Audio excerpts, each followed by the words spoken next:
left for 2 weeks and came back to find a full-blown 3-story parking garage sitting dead center on my ranch, floodlights blazing, elevator humming, and a guy in a neon vest directing traffic like it was Monday morning at the mall. I hadn't even unpacked my suitcase. My boots were still dusty from Montana. My dog Moose was losing his mind in the truck bed. And I was just trying to remember if I'd taken a wrong turn into a parallel universe. Then she pulled up. Black SUV, big smile, rolled down window, like we were old friends. "You must be the new HOA president. Everyone's buzzing about this garage. Genius move putting it here. Overflow parking is already down. You're a hero, Mr. Sanders." My jaw actually hung open. "Lady, this is my ranch." Her smile faded like a Windows 95 screensaver. She rolled the window up and drove off, fast. I looked at the concrete monster looming over my field. On top, someone was unloading kids out of a van. The sign read, "Willow Creek Hills HOA Parking. Trespassers will be fined." That's when it hit me. They didn't just park on my land. They built on it. While I was away visiting my daughter, someone poured a slab of illegal HOA delusion onto my peace and quiet. And now, I was the one being trespassed against. On my own damn property. Let me rewind for a second. 3 years ago, I bought this 40-acre patch of Texas peace with every cent I had. After 30 years fighting fires, I just wanted quiet, trees, and a barn full of horses and coffee-smelling mornings. My daughter Lisa called it Dad's Sanctuary. My dog Moose called it Squirrel Heaven. Then the subdivision came. Willow Creek Hills, pastel houses, mailboxes with HOA stickers, and apparently a dream to absorb my land like a suburban Death Star. First, it was just boundary questions. Some kid with a clipboard named Trevor asked if I'd consider integrating community space. Next came Dolores, HOA president. Wore pantsuits in the summer heat and drove a golf cart like it was a chariot. "Your land is so open," she said once. "Wouldn't it be nice to let the community share it?" I laughed in her face. Maybe that's when she started planning. Before leaving for Montana, I locked my gate and left Moose with Hank, my buddy, a retired cop with a bum knee and a better nose for BS than any bloodhound alive. Hank told me later that the gate was mysteriously unlocked 2 days after I left. Construction crews showed up, claimed they were sent by community leadership, said I approved it, waved paperwork around. Hank tried calling the county. No callback. By the time I returned, the whole damn garage was built like a fast-forward nightmare. And now, I had strangers parking their minivans on my grass like it was Six Flags overflow. I called the sheriff. The dispatcher actually paused and said, "Wait, they built a what?" An hour later, Deputy Carlson showed up. Young guy, good hat. Eyes went wide when he saw the structure. "You weren't kidding," he said, almost whistling. I handed him my deed, my tax bill, my title. He nodded, started taking pictures, and said the thing that made my stomach lurch. If they poured concrete and installed utilities, this isn't just trespassing, this is criminal. But I'll need to talk to the HOA and the county. And like she was summoned by bad decisions, Dolores rolled up in her little black car and stepped out with a file folder and a smugness that could strip paint. "Mr. Sanders," she said sweetly, like she hadn't just hijacked my property. "We have a signed community development agreement on file. You approved this last year." "Ma'am, I don't even know what day of the week. I approved my own nap schedule. What the hell are you talking about?" He handed me the folder. My name, my signature. Only I'd never seen this document in my life. Carlson looked between us like he'd just walked into a custody dispute at a Jerry Springer taping. "You're saying this isn't your signature?" "I'm saying it's a fantasy," I snapped. "And someone forged my name." Carlson looked grim. He said he'd open a report, but things might go deeper. Deeper? They'd already stolen my land. What's deeper than Grand Theft Ranch? And just as I turned to argue with Dolores again, a boom echoed from the garage. Then, screaming. Smoke started curling from the second floor. Panic exploded. A van door slammed. Someone shouted, "There's a kid trapped!" I didn't think. I ran. Carlson yelled behind me, "Sir, wait." But there's no waiting when instincts from 30 years on the job take over. I sprinted up the ramp, past people coughing, choking, panicking. The smoke was dense, dark, angry. I spotted a boy, maybe 17, pounding on the back window of a locked van. The doors wouldn't open. The smoke was curling inside. "Hang on, kid," I shouted. There was a fire extinguisher on the wall. I ripped it out, smashed the rear glass, unlocked the door, and yanked him out, just as the engine started to flame beneath the hood. Sirens wailed in the distance. Carlson waved fire crews toward the structure. I helped the kid down 2 levels, coughing, dizzy but alive. The garage, scorched. The van, toast. And the parking fantasy, burning from the inside out. And Dolores?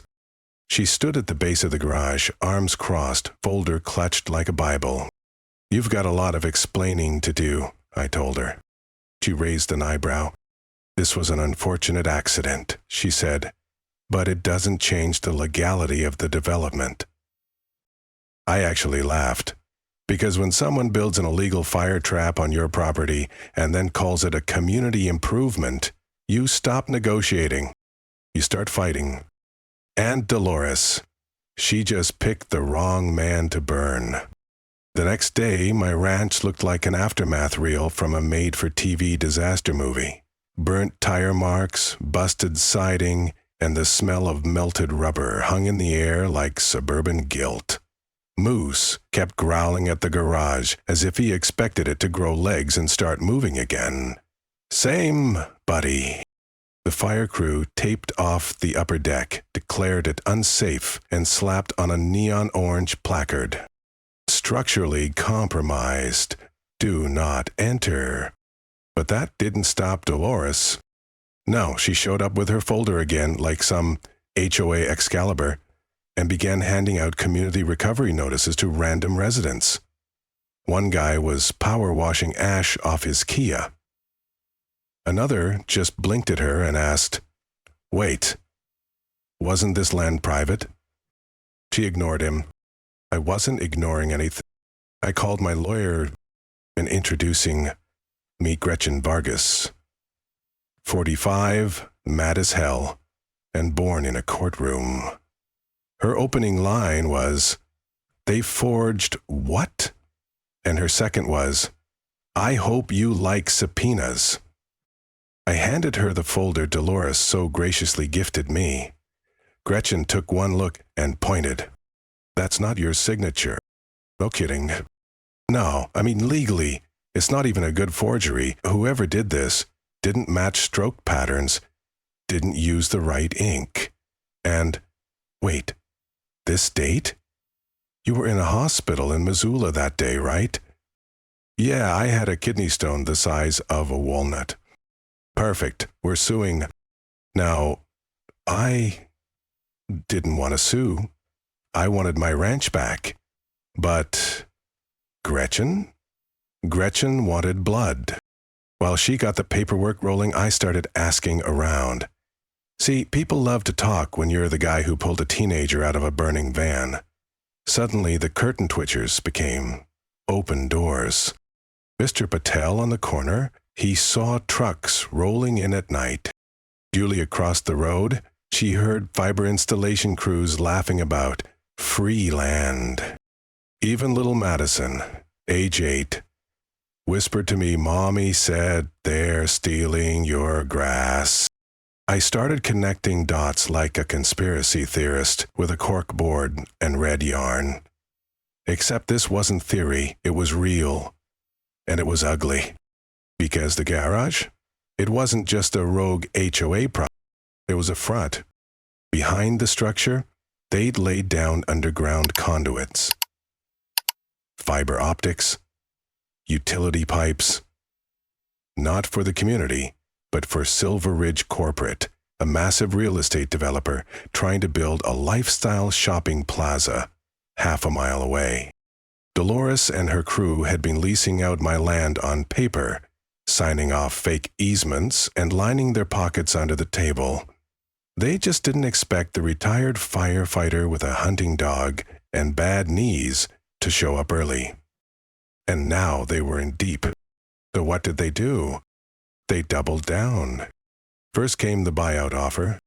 We'd like to offer $2 million, 0 cents, for a 30-year easement on the structure and surrounding land. I nearly spit my coffee. $2 million? Sounds nice until you realize it was hush money. That land was worth 3 times that, and they knew it. Then came the threats.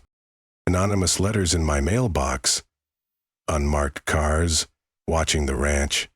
One night, Moose barked at a guy crouched near the shed with a shovel and a fluorescent vest. When I ran out with my shotgun, he bolted like the coward he was.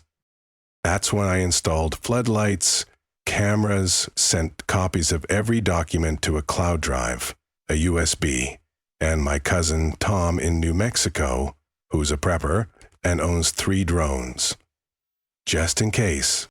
Gretchen filed for a cease and desist, then for a full injunction.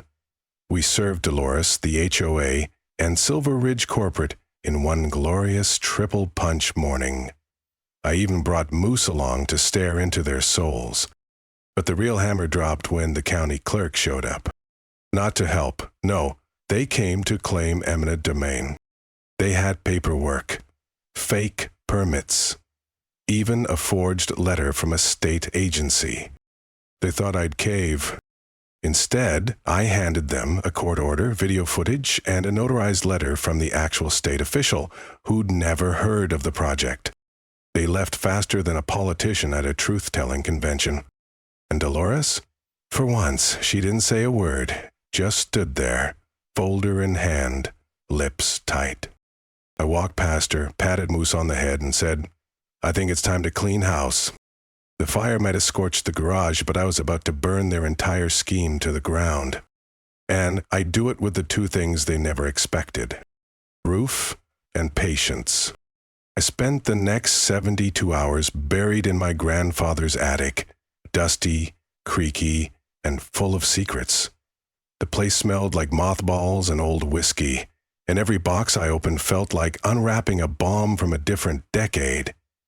Somewhere between a crate of vintage hunting gear and a taxidermy raccoon wearing sunglasses, I found the gold mine.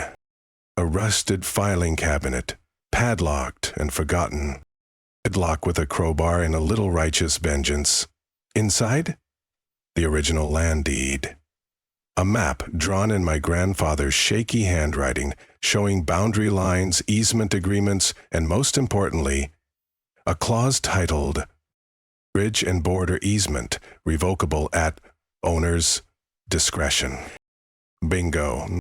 Also in the cabinet, letters. Dozens of them, between my grandfather and the county commissioner. Apparently, back in the 80s, the HOA tried to pull this land grab once before. They wanted to rezone his land for community beautification. He told them to eat rocks, in fancier words. The plan failed, but they never gave up. I snapped pics of everything, scanned documents, and compiled a binder so thick it could stop bullets. Then I mailed a copy to Gretchen, another to myself, and dropped one at the sheriff's office, just for safekeeping. The war was on. But Dolores wasn't sitting idle either.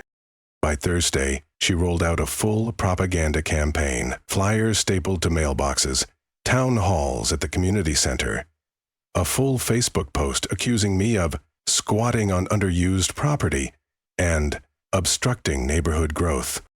She even posted an aerial drone video of my land with circled areas labeled blight and potential development. Biddy, that's my herb garden. But what she didn't expect was my counterattack, the Facebook nuke. I loaded every forged signature, every utility photo, the deed, the old letters. Then I posted a video of me holding the original land map, sitting in my scorched driveway, dog by my side, American flag flapping in the background. Caption, "This is my land, not yours, not the HOA's, not Silver Ridge's. Try again." Within hours, it went viral locally, then regional. By sunset, a local news crew rolled up my dirt road, van tires crunching like popcorn, and I gave them a show.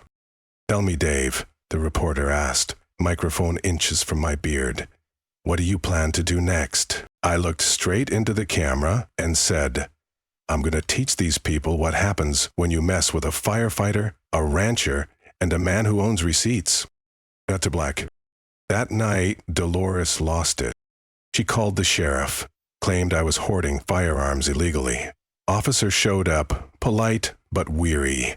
I invited them in, offered lemonade, showed them my licenses, then walked them to my security shed where everything was locked, tagged, and legal. They left smiling. She came back the next morning with a drone, flew it over my land. That's when I went full Liam Neeson. I pulled out my cousin Tom's drone. You know, the one with the fishing line and paintball mod.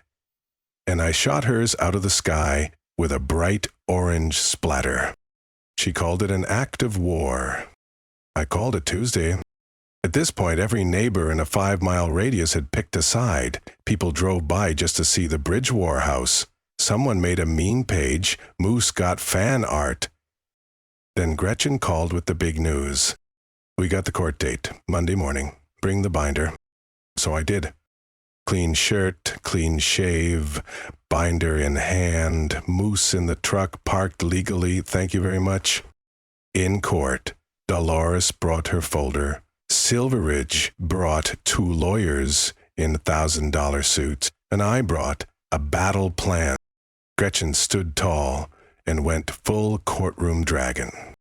She walked the judge through every forged document, every fake citation, every clause in the land deed, even the HOA's own charter, which, fun fact, had expired 3 years ago and was never properly renewed. Their faces? White as drywall. But the cherry on top? Curtis. Remember Curtis, the county clerk who remembered my granddad? He took the stand, calm, steady, looked Dolores in the eye and said, "Ma'am, your HOA tried this 30 years ago. I was there. And I told your board then, as I'm telling the court now, this land is not yours. It never was." You could hear a pin drop. Judge banged the gavel. "Bridge and land belong to Mr. Morrison. HOA is ordered to cease all activity related to property development or restriction. All permits nullified. All citations revoked." Gretchen grinned. I smiled. Dolores? She looked like someone just unplugged her soul. Oh. As I walked out of court, someone yelled, "Hey, Dave, what now?" I didn't even turn around. I just said, "Time to rebuild. My way." And Moose barked right on cue. The court order was clear, airtight, and final. My land was mine. The permits were dead. The citations erased like chalk in a rainstorm. You'd think that would be the end of it.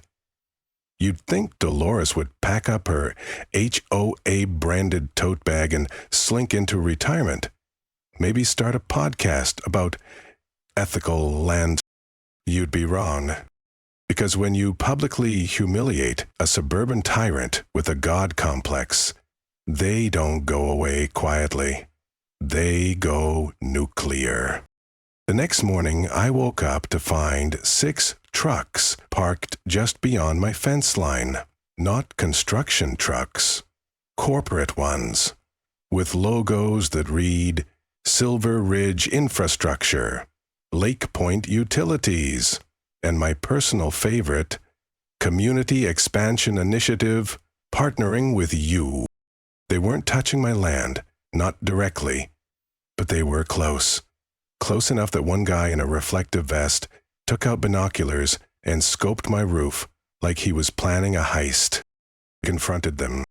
The guy with the clipboard said they were performing preliminary infrastructure alignment for future corridor expansion.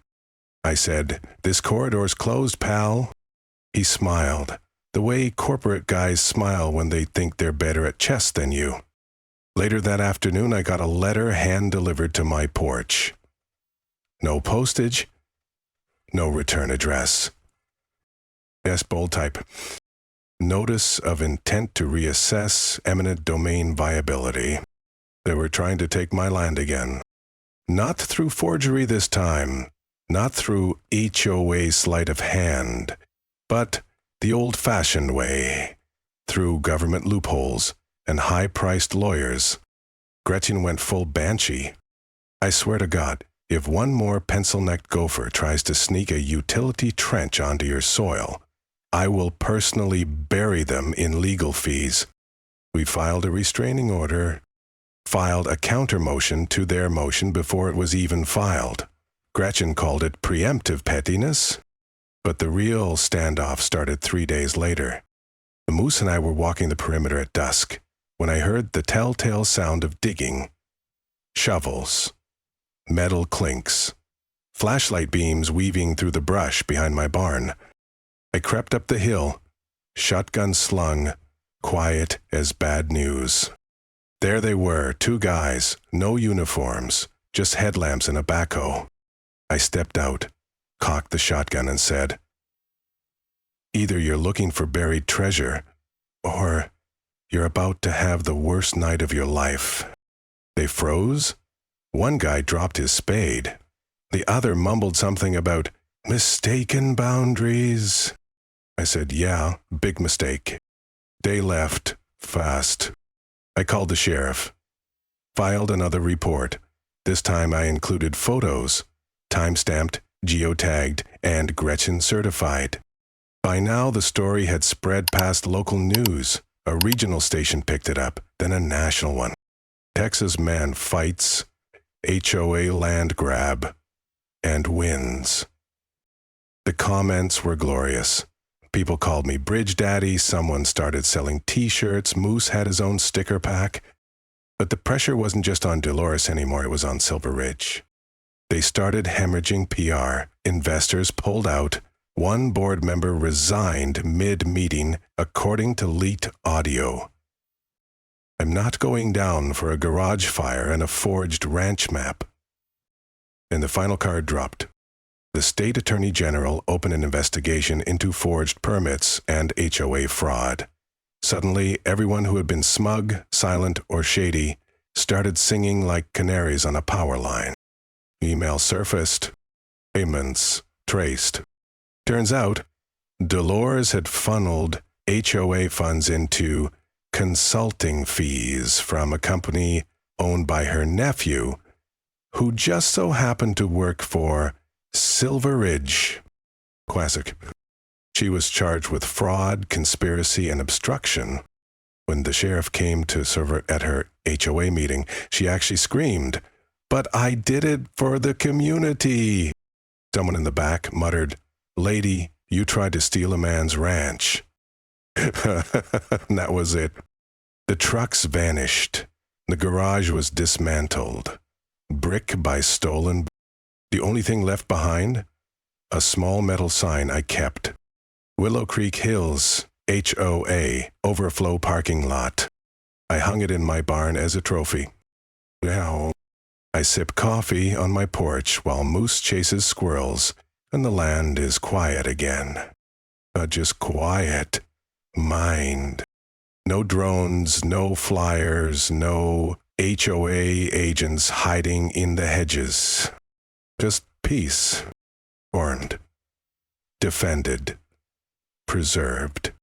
And if anyone ever tries again, I've got the receipts, the firepower, and a dog with a memory longer than Dolores' criminal record.